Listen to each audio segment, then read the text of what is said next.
Hi guys. Hi. And girls. And Hashtag feminist. If you've been watching my videos for a while, you may have seen this lovely face. Her name is Tiffany, and Hello. she is one of my roommate's girlfriend. Not only is she that, she is now my friend.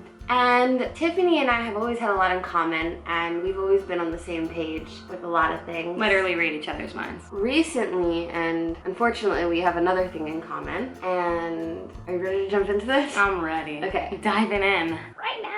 You know those times, so I have a lot of friends through cancer, and I'm very grateful for them, and I'm happy that I have them in my life, but it's like those little things that happen to you, the negative things that happen to you bring some kind of, I don't know, goodness, or like you're able to relate to people. Tiffany's mom was diagnosed with cancer in July, correct? Correct. She passed away September 30th. You know, Tiffany and I kind of bonded during the period of the diagnosis, and I was able to talk to her mom sometimes, and that was something for Tiffany and I to connect on, not only because I previously have had cancer, but my grandfather also recently passed away from cancer. He passed away in July. When I first met Tiffany, Tiffany had no connection to cancer or illness of this sort at all, and I, being who I am, was very open about my journey and my treatment and my diagnosis. That's what this video is going to be about. It's going to be about talking how Tiffany's perception of cancer shifted as she was directly affected by cancer, which is something I can relate to, and if you're watching this, I'm assuming that you can relate to that as well. And if not, here's some insight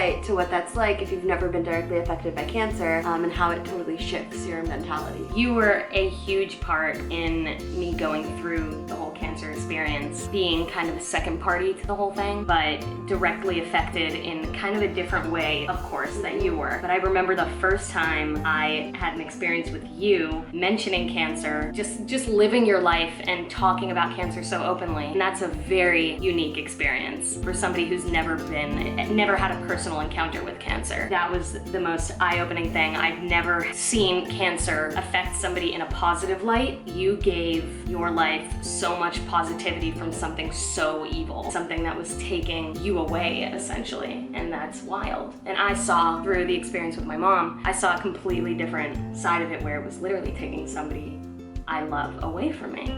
And essentially it did. Well, that's the experience that I had with Zeta. Right, cancer exactly. took him away from me. The fact that, as Racheli mentioned, my mom was diagnosed in July and then she passed in September. So it was just a 2-month, snap of the finger. You didn't even have time to process that she was diagnosed. You didn't have time to process that she was in the hospital, getting used to what a lifestyle could look like, getting through chemo and getting her checkups and all that, and then all of a sudden it just manifested itself everywhere and it took over and she passed, along with other complications, of course, which I know you've experienced as well. One thing that I realized that I wish somebody would tell me at that point in time is that it's okay if not everybody is a resource to you. We all have, our friends who we're closest to and our best friends. But there's one thing in particular that I noticed about myself is I had probably 3 of my closest friends, and I have a lot of people that I keep in touch with, but 3 in particular who were my main resources. And I really didn't talk to many people about it. Nobody I grew up with knew about anything because it was such a fast process, and we were only ready to really talk about it if and when it became something we got used to.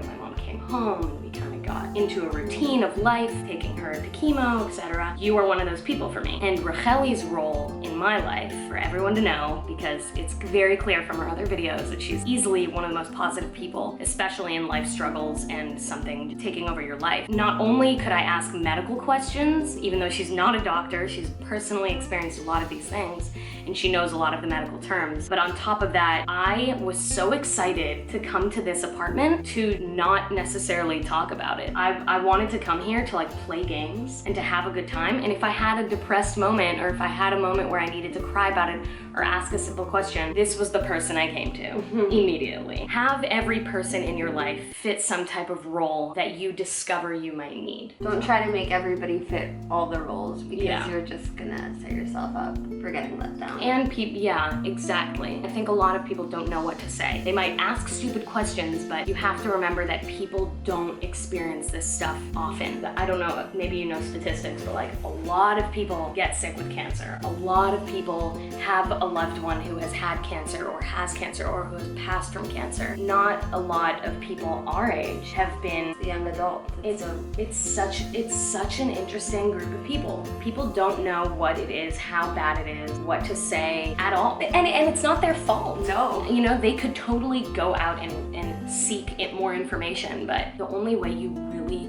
learn this, which I wish people didn't have to learn, is through experience. Which leads me into the next thing. I want to talk about what you shared with me a few weeks ago when we were driving. How literally the first night that we met. So the first night that we met. This was so weird. It's still weird. It's still weird to this day.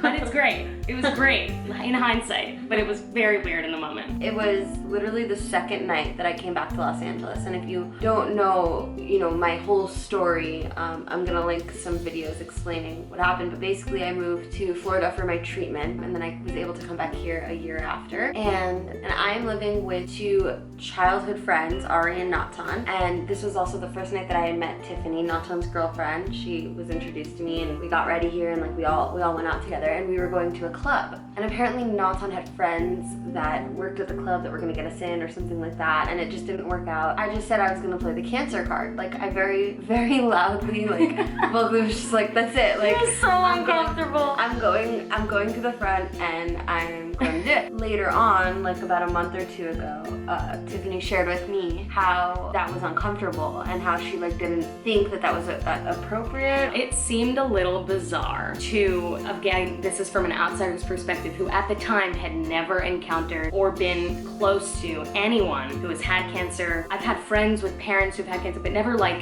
a young adult. I didn't know really how to deal with it, but I was not uncomfortable with Racheli when I met her. Like, oh, she had cancer, I need to treat her a certain way or speak to that never bothered me. However, when we went out this one night and I saw her use the cancer card, I was so confused. I didn't know if I kind of thought it was inappropriate, but I also was like, power to her. And then I was like, that seems a little unfair. Is she taking advantage of her previous illness, or what exactly is the point here? And I remember I said something to her. When we decided not to go to the bar, we were walking in the street and we were just having a good time, schmoozing, whatever. And you said, hell yeah, I'm gonna play the cancer card. And I'm like, nah, you shouldn't do that. And you're like, F yeah, I will. And I'm like, oh, okay. And then I guess you should then. So how has your perspective on that changed now that you've been directly affected by it? Oh my gosh. First of all, I think the biggest thing that changed my perspective is getting to know you and watching your videos. Okay. I think that changed things more than me actually being a part of it, because my mom, at heart, she's a young adult, but was not a young adult. And I think it's a little bit different. I also want to mention that the way that I played the cancer card was not like, feel bad for me, I had cancer, let me in. It was expressing that I just finished my chemo treatment for cancer,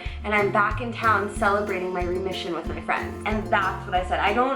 When I play the cancer card, I don't say, oh, pity me, like I had cancer, I should go first. It's literally a celebration of life every day. I make the most of it. And another reason that I feel comfortable playing the cancer card is because I feel like I deserve it. That comes with getting cancer. It affects me every day. Everywhere I stand, everywhere I look, every time I see someone bald, every time I see somebody wearing a mask, every time I pass by a store or something that I ate when I was going through treatment, like there are so many little things throughout the day that remind me of it, so it would be impossible for me not to bring it up. I don't play the cancer card every day, but like if having cancer can benefit me in any way, I'm gonna use that benefit. Preach. I think that it's really important to let yourself feel this and let yourself understand what you went through and what your family went through and what my mom went through, what Racheli went through, what Zeta went through, of course. It's really important to find people you can talk to about it, whether it's a therapist, whether it's a best friend, whether it's a family member, whether it's your dogs, or YouTube. Seriously, all the comments that happen down there spark conversation, and people will find comfort in that, and that's what it's for. That's what Racheli does this for herself and for everybody else. Make sure you feel, make sure you talk about it. I'm not good at that at all. I pull it out of you. I'm so bad at talking about my feelings. You have an individual who's personally gone through the worst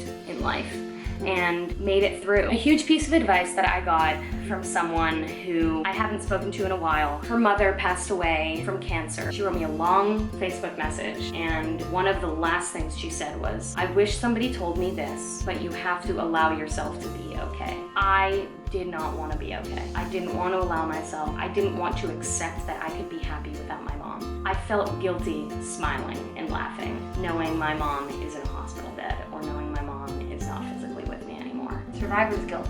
Interestingly enough, your survivor's guilt is probably a little different than my survivor's guilt, you know? But it's still survivor's guilt, and it's a real feeling. It's a real thing. I still have a hard time doing that, you know? I still have a hard time accepting that I'm going to continue to thrive. But if you flip your perspective is huge. If you flip your perspective and see it as, I am going to be successful because my mom is still with me, watching everything I'm doing. This is her ring. I wear it every day because I know she's with me, and she is showing me that this is my path. This is what I need to pursue. I have to stay strong and take care of my family, take care of my friends, make the right decisions, and take care of yourself. take care of myself. Not good at that either. But just doing everything you have to do to continue living to your fullest, just like she did.